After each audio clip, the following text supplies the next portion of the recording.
It's June the 18th.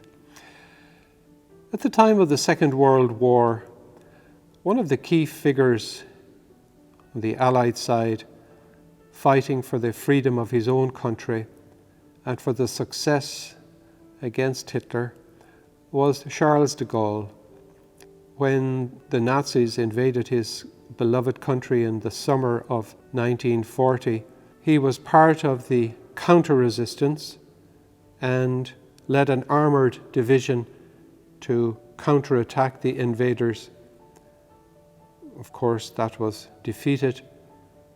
He was made Under Secretary of War in the temporary French government at the time, but did not agree with the move to make an armistice with the Nazis.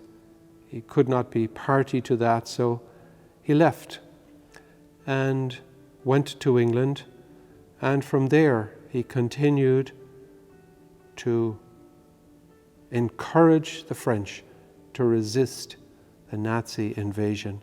And in fact, he did it on radio using the BBC in 1940 to defy the Nazis and defy their unjust laws.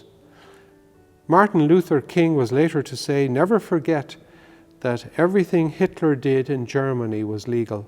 So even though the laws had been passed by an elected government, these Nazi laws were illegal. Think of the history of our own country. Were there not many laws imposed on the Irish, and especially on Catholics, which were unjust?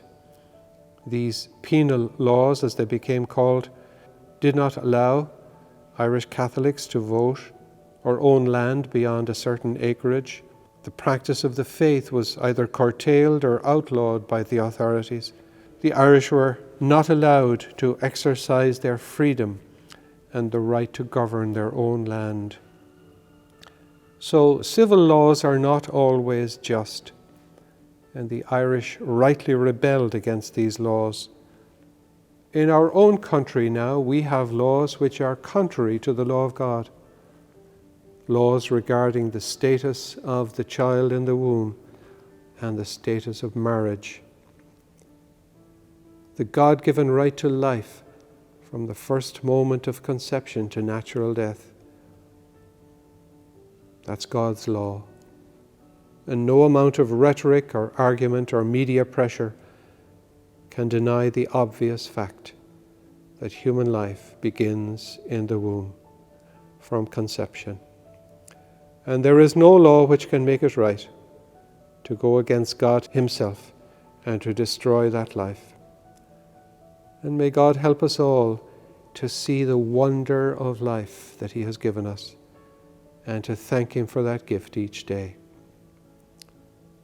The institution of marriage as God willed it, one man and one woman coming together.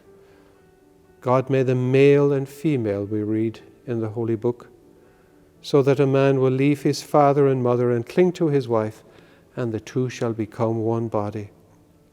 That is God's law. Any other combination of relationships between people in marriage is not from God and cannot be right. And no law can make it right, irrespective of the size of the majority. We cannot undo God's law without causing great harm and social chaos.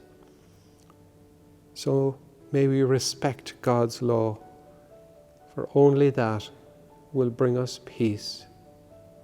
For God is good, and He knows what is best. Charles de Gaulle encouraged the French to defy the Nazi occupiers on his BBC broadcast in 1940, 80 years ago on this day.